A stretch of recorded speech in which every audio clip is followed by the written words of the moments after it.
ये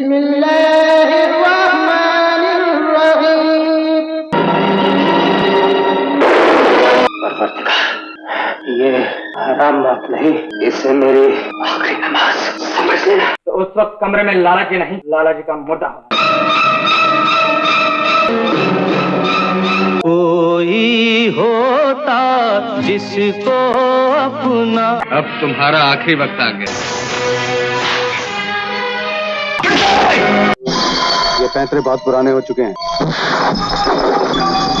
आप एक मौका तो दीजिए, हम अकेले ही बैंड बजा के निकल जाएगा। हम प्रेमी प्रेम करना जाने, प्रिय प्राणेश्वरी।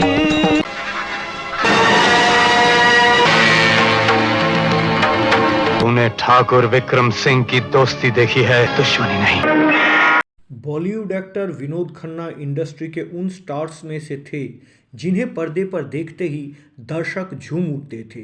उन्होंने अपने करियर में एक से बढ़कर एक फिल्मों में काम किया। विनोद खन्ना भले ही आज इस दुनिया में नहीं है, लेकिन तमाम फिल्म प्रेमियों के जहन में उनके यादें आज भी बरकरार है। विनोद खन्ना की लाइफ स्टोरी भी किसी फिल्मी कहानी से कम नहीं है।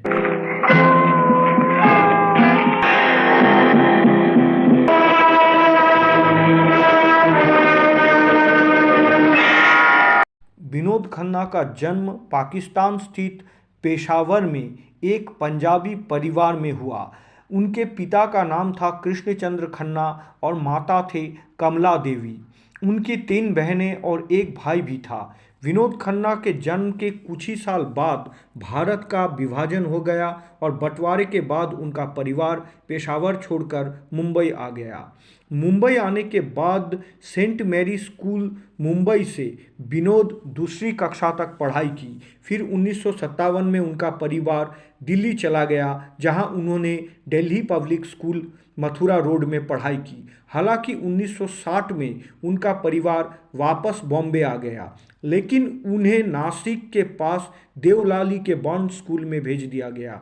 बोर्डिंग स्कूल में रहते समय ही विनोद फिल्म 16वां साल और मुगले आजम देखा और उसी समय उनकी मोशन पिक्चर्स के साथ लगाव हो गया। उन्होंने सिडेनहैम कॉलेज मुंबई से कॉमर्स लेकर अपना ग्रेजुएशन संपूर्ण किए। तेरे को बोला ना कि वो टाइम पे तू नंगा घूमता होता, आज फर्स्ट टाइम तेरे को कपड़ा पहनना देखा। पहले चाकू खोलना सीखो, बाद में चलाने की कोशिश करना। वो बैग कहाँ है, वो पैसे कहाँ है, बताओ।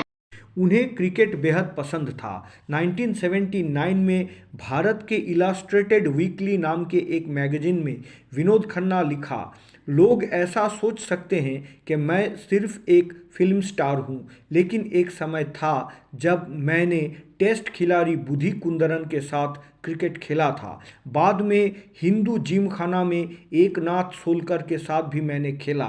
मैं नंबर 4 पर बैटिंग करता था, लेकिन जब मुझे एहसास हुआ कि मैं कभी गुंडप्पा विश्वनाथ नहीं बन सकता, तब मैं फिल्मों से जुड़ गया और मैं आज भी फिल्म से ही जुड़ा हुआ हूँ। लेकिन फिल्में नहीं, बल्कि आज भी मेरा पहला पसंद क्रिकेट है। वादा कर ले जाने जा, तेरे बिन मैं न रहूं, मेरे बिन तू न रह। हम तुम्हें चाहते हैं से।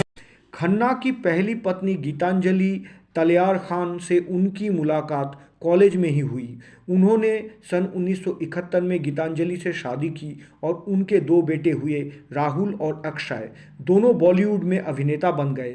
1975 में विनोद खन्ना ओशो के शिष्य बन गए और 1980 के दशक के शुरुआत में रजनीशपुरम चले गए। 1985 में विनोद खन्ना और गीतांजलि ने तलाक ले लिया। इसके बाद 1990 में भारत लौटने के बाद विनोद ने उद्योगपति शरयू दफ्तरी की बेटी कविता दफ्तरी से शादी की। उनका एक बेटा साक्षी और एक बेटी श्रद्धा का भी जन्म हुई। सुनील दत्त ने विनोद खन्ना को पहली बार ग्रेजुएशन के बाद देखा और उस वक्त वो एक फिल्म बना रहे थे जिसका नाम था मन का मीत। इस फिल्म के हीरो थे उनके ही सगे भाई सोम दत्त। विनोद खन्ना को इस फिल्म में खलनायक बनने का मौका मिल गया और इस फिल्म के ज़रिए विनोद खन्ना बॉलीवुड में अपना डेब्यू किया। फिल्म के निर्देशक थे आदित्य सुब्बा राव। फिल्म मन का मीत एक तमिल फिल्म कुमारी पेन की हिंदी रीमेक थी। फिल्म फ्लॉप हो गई, जिससे सोमदत्त का करियर तो ढलान पर चला गया, लेकिन फिल्म के खलनायक विनोद खन्ना बाद में स्टारडॉम तक पहुंच गए।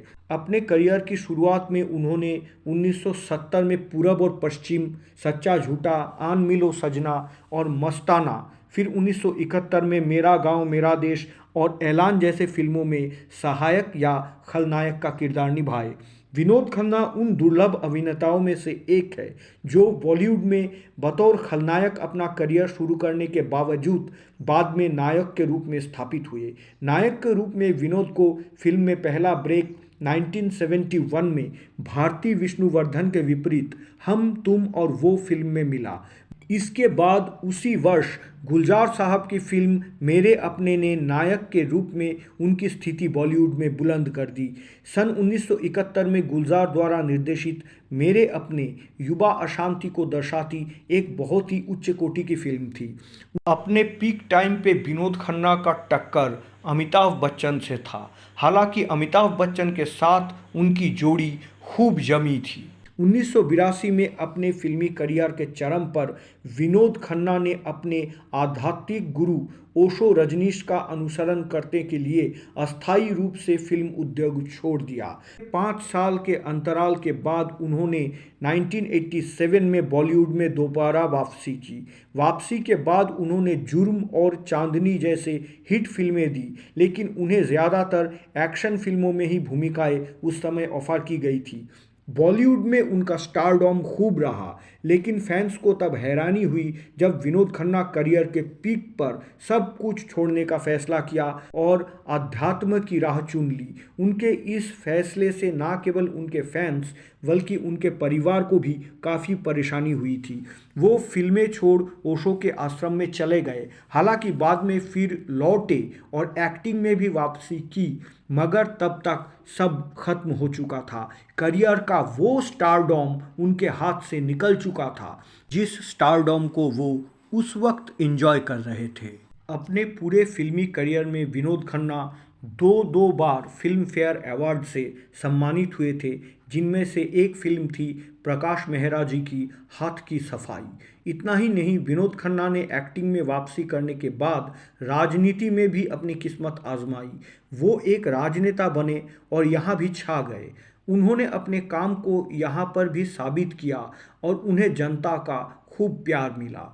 वो साल 1997 में गुरदासपुर में पहली बार सांसद चुने गए थे। साल 2014 में विनोद खन्ना लोकसभा का चुनाव जीतकर चौथी बार संसद पहुंचे। एक्टिंग के साथ साथ विनोद को राजनीति में भी अपार सफलता मिली थी। इससे पहले वो 1999 और साल 2004 में लोकसभा चुनाव भी जीते थे। साथ ही साल 2002 में वो संस्कृति और पर्यटन केंद्रीय मंत्री भी बने थे। विनोद खन्ना का निधन ने सभी को हैरान करके रख दिया था। उनकी मौत न केवल इंडस्ट्री और परिवार के लिए बल्कि फैंस के लिए भी बड़ा झटका थी। उनके अचानक निधन ने सभी को अंदर तक तोड़कर रख दिया था। विनोद खन्ना की मौत से बहुत कम लोगों को ही पता था कि उन्हें असल में कैंसर था। एक्टर ने 6 साल तक अपनी इस बीमारी को सबसे छुपा कर रखी थी। रिपोर्ट्स की माने तो विनोद खन्ना ने सालों तक इस बात को छुपा कर रखी थी। फिर एक बार अपने चुनाव क्षेत्र गुरदासपुर में प्रेस कॉन्फ्रेंस के दौरान इसका खुलासा हुआ था। इस दौरान उनसे मीडिया द्वारा पूछा गया कि वो इतने दिनों तक कहाँ गायब थे। इसका जवाब देते हुए विनोद खन्ना ने कैंसर का खुलासा किया था। विनोद को 2 अप्रैल 2017 में मुंबई के गोरेगांव में सर H.N. रिलायंस फाउंडेशन अस्पताल और अनुसंधान केंद्र में कुछ हफ्तों के लिए भर्ती करवाया गया था। उसी अस्पताल में 27 अप्रैल सुबह 11:20 में उनका निधन हो गया। अंत में विनोद खन्ना कैंसर के इलाज के बावजूद इससे जंग हार गए और साल 2017 को दुनिया को अलविदा कह दिया। उनके परिवार ने उनकी बीमारी के बारे में कोई भी जानकारी देने से इनकार कर दिया था। इंडस्ट्री में उनके फैंस और परिवार वालों को विनोद खन्ना की कमी आज भी खलती है। आनंद एंटरटेनमेंट परिवार के तरफ से इस महान अभिनेता को हार्दिक नमन और श्रद्धा सलाम अर्पित किया जाता है।